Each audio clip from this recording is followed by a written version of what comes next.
All right, guys, welcome to the show. We got a great show for you guys today. Some big news to break down. We got a big signing. We've got some changes in the Vikings kicking competition. We're gonna hear from my long lost Uncle Louie. I'm sure he's gonna have some great insight for us, and then we're gonna break down sort of the next preseason game and what we're looking for. So, welcome to the show. My name's Danny. This is Greg. We got an awesome show for you today. Greg, how you doing, man? Doing good. Last preseason game wasn't my favorite, but, there's still positives. There's always positive things, man. Were there positives? Were there positives in that game? Hey, okay, I liked our first team defense. I know we dropped an interception, but essentially that was 2 picks. Drives number 1 and 2 were interceptions. That's a good point. No, it's a good point. The defense came out, played great. The first team defense basically dominated the Jags, and even the I mean, how many sacks did like the second team and the third team defense rack up? It's true. The defense was dominant. I guess the thing is, we kind of expected the defense to be dominant. We were hoping to see some fireworks from the offense, and that didn't really happen. No, it was disappointing. I mean, it's nice to know that, like, the biggest thing, Latavius' fumbles in those first couple drives, we recovered one of them. The other one led to a 1-play drive. It was literally like, Kirk Cousins played 4 drives. One of those drives was 1 play, and Latavius fumbled it, and it was gone. And he's not even going to be our star. Who knows how many touches he's even going to get with the better that Rock Thomas and who's the other guy? Mike Boone. Man. With the better they get, he's going to be seeing less and less of the field. I don't see that as a big of a problem. Yeah, Kirk Cousins came back down to earth a little bit, but anything's going to be worse than 4 for 4. Yeah, I'm kind of with you. I'm just not too concerned about it. I think Kirk Cousins had some pressure. The line maybe wasn't as great as they were the week before, but also the Jaguars are some of the best, pass rushers in the league. So not overly concerned about that. The Latavius Murray fumbling, that was weird. That kind of brought back memories of Adrian Peterson in his, just such a great running back, but just could never get the fumbles under control. But I haven't seen that from Latavius before, so I'm hoping that's not. And he's running good. He's running good in the preseason. Yeah, that's it. Like, his runs looked great. He just couldn't hang on to the ball at the end. You mentioned Rock Thomas and Mike Boone. I think that competition for the third running back spot got interesting. Rock Thomas in the first preseason game looked amazing, but Mike Boone looked awesome last week as well. They both looked really good. Yeah, it definitely flopped a little bit. I would say that Rock Thomas for sure had that first game. If you were going to look at side-by-side stats, that first game was his. Everybody was talking about him. And now, you cannot be talking about Mike Boone because, he had a couple runs there. He had a big one that's on all kinds of memes on anything Vikings that you've seen where he throws a guy to the ground and spins off of him. He looks awesome. I don't know who I like better. Who would you take out of the two? I think my thing is that Mike Boone is probably a more complete running back. I think he probably runs a little bit better between the tackles, maybe handles contact a little bit better. But I don't know that that's what we're looking for in that role. Whereas Rock Thomas seems to be a Jerick McKinnon, replacement where you get him the ball in space, you throw him the ball, especially he makes a move and he's gone. I think he might be better in that role than Mike Boone, and I think that might be really the role that we're looking for in that third running back spot. So I think Mike Boone is probably the better overall running back based on what we've seen so far, but Rock Thomas might be a better fit. Will be exciting this coming week. Yeah, exciting. Can't wait. We'll get to that a little bit later in the show. Anything else jump out at you from the game against the Jags? Not really. The missed field goal, but we'll get on that later too. But no, it was the biggest game is going to be this one coming up. The third preseason game is always the biggest tell. There's not a whole lot to judge for that. Yeah, I agree. Calm down, everybody. We're going to be fine. Kirk Cousins is going to be fine. The Lions are going to get this stuff figured out. So, all right. So, my long-lost great Uncle Louie, you guys heard from him last week. Uncle Louie. He, sure enough, a letter showed up in the mailbox again this morning, an angry, postcard. I'm glad he's watching, though. Yeah, he's watching. He's definitely hate watching. It's not. It can't be good for him. But I'm gonna go ahead and indulge him, and we'll see how long we let him keep doing this. But since it's the preseason, we don't have a lot else going on. Let's be honest. I'm gonna indulge Uncle Louie here. So, dear Danny, so how did you like that game on Saturday? Are you happy that you paid $84 million for a quarterback with Case Keenum's accuracy, but none of his pocket awareness or leadership ability? And meanwhile, your offensive line is a bunch of driftwood held together with duct tape. But don't worry, you signed yet another defensive back because we all know that backup safeties win championships. Like I told you last week, I've seen this movie before. Every single time that the Vikings enter the season as a Super Bowl contender, they end up as a disappointment. You'll be lucky to make the playoffs. Accept it, get used to it. This team is cursed, and you couldn't pay me to start caring again, Uncle Louie. Seems like he's caring a little bit. I don't know. Yeah, that to me sounds like he's just really in love, and it hurts him. Yep. I understand that, Uncle Louie. Yep. You know. He clearly watched the whole game. You know. Wherever you are, know that my heart goes out to you. Absolutely. All right, so Greg, let's jump into the headlines. What do we got going on this week?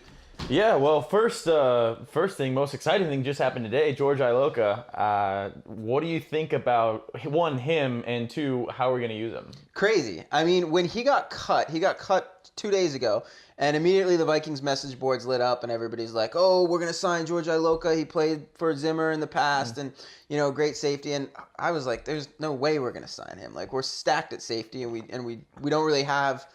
We don't have a need there, and meanwhile we have all these holes elsewhere, So very surprised to see it, but I'm getting kind of pumped about it. It sounds like Sandejo, it remains to be seen how it's going to shake out, but I don't think Sandejo is necessarily going to lose the starting job. I think that that George Iloka may come in sort of in nickel situations and play as a third safety. He's a big guy. I think he's 6'4". He's really good sort of inside the box. I mean, he almost can play like a linebacker. So I think it creates a lot of versatility. He's somebody that has a lot of familiarity with Mike Zimmer's scheme. And kind of bottom line, all these people that are freaking out and saying we need to sign an offensive lineman. Well, there aren't any offensive linemen out there. So it's not like we're choosing between, George Iloka or some offensive lineman who's going to come in and save us. Like there's nobody out there. So George Iloka seems like a good signing. Seems like somebody who knows Mike Zimmer's scheme and is going to be able to step in and hopefully contribute from day one. And I think Sandejo is not going to go anywhere. But one other thing on this. We all know Sandejo is going to miss a couple games due to suspension. I mean, there's no way that with these new rules, that guy's not going to get suspended for at least a couple games. That's what I thought when I saw it. I'm like, man, he must be really screwing up in practices. They must be like, you're not going to make it through one game, man. Exactly. So if nothing else, it gives us some great depth for that. So, all right. So headline number 2, Daniel Carlson wins the kicking competition. Kai Forbath missed a field goal and then he got cut. See you later, Kai. I liked Kai Forbath, man. He was a nice guy, but I don't know. I still never felt confident with him at any point. I mean, he missed quite a few throughout the year. He would make big ones. It felt like post missed field goal Blair Walsh, where he was sketchy and it was just weird and like you couldn't keep him around. I'm a kind of an Auburn fan, so I'd watched a little bit of him. So it was kind of cool that he came from Auburn. I knew he had a big leg. He's actually like a really tall dude. Like they're talking about how his foot size like affects like the different styles he can kick and punt. He had that really cool like pooch kick on the kickoff that was really interesting. And the special teams coach said that was designed, that it was just like a little too close, but that was all planned. I mean, when I saw it, I was like, they're going to say that that's planned, but there's no way it was. But he looks talented. It's hard to get excited about a kicker, but I mean, it's been a little while since we've had a consistent kicker. Even Blair Walsh, it's like he blew that one in the playoffs, which there's no telling whether he's going to blow one in the playoffs or not, but I like him. I like it so far. I will say we got to remember Kai Forbath. He nailed the 52-yard field goal in the Saints game to make the Minneapolis Miracle possible. That's true. So thanks, Kai, for that. Best moment of my life as a Vikings fan. It wouldn't have happened if you hadn't nailed that kick. And God knows I didn't think you were going to make it. So thank you for that, Kai. All right, so ex-Viking player Adrian Peterson signs a big deal. What do you think that's looking like for him? Man, Adrian Peterson to Washington, that is interesting. And, I mean, he's another guy that I root for. I wish the best for him. It makes sense on the surface. Washington just lost, was it? I can't remember his name, but they lost their prospective, starting running back, and so there's a hole there. My concern for them is that Adrian Peterson is a volume running back, and we know this as Vikings fans from watching him. You got to give him the ball 25 times, and oftentimes his first couple of carries he gets stuffed. He goes nowhere. And he's not the guy that's going to be a complementary piece in your offense. If he's going to thrive, you really have to build your offense around him. And that's why I think he just fizzled out in New Orleans right away, because when you have all these different weapons, I don't know that you want to dedicate, that much of your offense to Adrian Peterson. So honestly, I'm kind of pessimistic that it's going to work out well for them, but I'm thrilled that he's got another chance. I'll be rooting for him. I mean, we just got all these ex-Vikings like all over the league right now. I'm kind of like rooting for everybody. So yeah. So we'll see what happens. I don't know. Not real optimistic. All right, headline number 4. Increase in defensive penalties that we've seen so far in this preseason. What are your thoughts on sort of the rule change and how that might affect the Vikings? Man, it's we didn't see a whole lot of like the lowering their head penalty. I don't know if we've gotten one in the first 2 games. I don't think we have. And there've been a lot called against us, which is just horrifying thinking of the season, like, because it's like, oh, we're getting all these great calls now, and it's like as soon as the season rolls around, they're all gonna be falling on us. The big one obviously being like the roughing the passer call that was on us, which is the new rule that you can't put your body weight on somebody, on the quarterback specifically after you tackle them, which just rules out so many things. It's getting so, it feels like basketball, right? Like there's a tackle made and the rep is just sitting there like, I could throw a penalty flag, but that didn't seem like enough. And that's going to happen on every tackle now. And it's like, I of course support 100% the idea that we need to make the game safer. But we even talked about like, helmets at this point just cause more damage than good. I mean, helmets protect you against other helmets. Yeah, they protect you against the floor from getting slammed to the ground. But I mean, look at rugby. I mean, these guys are a lot safer. They don't wear anything. So I mean, at this point, we've just turned these players into like people with armor all over them. So remove the helmets, get rid of the shoulder pads. I would say leather helmets, leather shoulder pads, no helmets. Seems like the logical next forget about step. These rules because they're going to cost some people their jobs, and they're not going to last long. Yeah. Couldn't agree more. All right, so let's turn the page here. Friday night, we play the Seattle Seahawks, 3rd preseason game.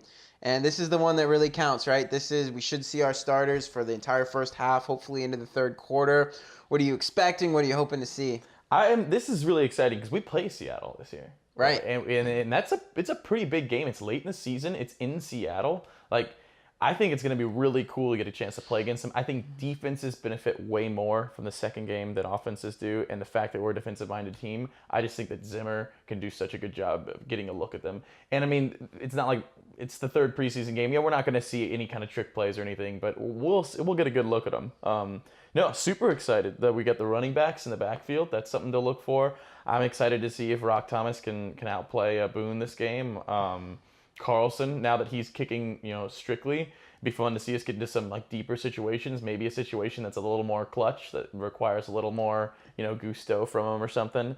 And maybe the offense finally gets a chance to play against a defense that's not kind of all over the place. Because, I mean, to be honest, even Denver, not as good of a defense as the Jags, but they still had a good front four. Yeah. They put some pressure on the quarterback and we did well, which was fun. But now it's a team that's like their defense isn't what it used to be. Yeah. I'm really excited to see what we can do offensively. Yeah, I feel like this game's going to be a good sort of indicator for us where we are status-wise, maybe more than the last couple of games. Kind of, you said it, I mean, the first 2 defenses we played were Denver and Jacksonville, and not to mention Jacksonville had gotten to practice against us for 3 days before they played, so, give that additional advantage to their defense. But, Seattle is nothing near where they used to be. I mean, almost all of their big names are gone on defense. So I would certainly hope that we can see some offensive rhythm. The starters should play the entire first half. So that should, nerves shouldn't be an excuse anymore. We should be able to get a real idea of what the offensive line can do. Love to see Kirk Cousins complete some passes downfield. I want to see Adam Thielen get involved. I want to see Thielen catch a ball. He yet to catch a pass, and I think Cousins threw at him maybe twice last week, and they were both not great throws. So I'd love to see Thielen get involved. Yeah, I'd love to see. I don't know if we've heard yet if Dalvin Cook is going to play. I'd be interested to see how he looks. Yeah, you're probably not. You're probably right. It seems like they're probably shutting him down. And if he doesn't play, on Friday, he's definitely not going to play in the 4th game. So, but it'll be great to see our defense go up against an offense that short of Russell Wilson, they don't have a lot of weapons either. Mm-hmm. So I would love to see our defense. I mean, this just should be we should perform very well on both sides of the ball in this game. No, I'm excited to see it. So, like I said, especially offensively, because I think defensively we've proven ourselves a little bit. If anything, this will be the best offense we've faced so far the preseason. I think we can really, if we can shut them down on both sides, I'll be excited about this year. I will never get over the Seattle playoff game a couple years back, where just that incredible effort that we put in to hold to just shut down their offense. And by all rights, the score was 10-9, and Teddy Bridgewater leads this drive down the field, and Blair Welsh comes out and just shanks that that field goal. Gosh, I'll never forgive them for that. Dude, that was the worst game of my life. Alrighty, well that's gonna be fun. That's Friday night. We'll break that down for you guys next week. So before we wrap up here, we're gonna do a segment called This or That, where I'm gonna give Greg a couple of different scenarios, and he's gonna tell me which is more likely, which is gonna happen more frequently. You ready, Greg? I'm ready. All right. What's gonna happen more? Mike Zimmer, surprise eye surgeries during the season, or Everson Griffin injuring himself with a blunt household object? They both already happened once. I'm going to go Everson Griffin. He's a big guy. I feel like if I had that much muscle, I would cut myself on random things in the house too. Zimmer's got to keep his other eye. Otherwise, he's going to be blind and we're screwed. If Everson Griffin, go ahead, man, cut yourself on tables. Just clean the cuts up and don't let them get infected. Come on. All right. Number 2, Kirk Cousins sharing cool science facts on the sideline. Or Andrew Sandejo ejections. Kirk Cousins, were you going to be able to keep track of that? We hear it from everybody, every reporter is like, we hear Kirk Cousins is a nerd. And it's like, oh, like, no crap, dude. We all know. I'm gonna go Kirk Cousins facts, because I don't know how much, Sandejo may not be seeing as much time now with Oloka there. Valid point. All right, this or that, number 3, Daniel Carlson missing wide left in crunch time. Or Mike Zimmer F-bombs caught on live TV. Has that ever happened? I think it's happened multiple times. I think it's happened a lot. I'm going to go Mike Zimmer in hopes that we don't get any missed field goals, just because that just makes me sad to think about. So Mike Zimmer, F-bombs. All right. Excellent, man. I hope you're right. Yeah. Rookie kicker, what could go wrong? Gosh, I don't even want to think about it, man. All right. Well, cool. That's it, guys. Thanks for joining us. This was episode 2. Let's pull for the Vikings on Friday night. Let's kick some butt against the Seahawks, and we will see you guys next week. Skol Vikings!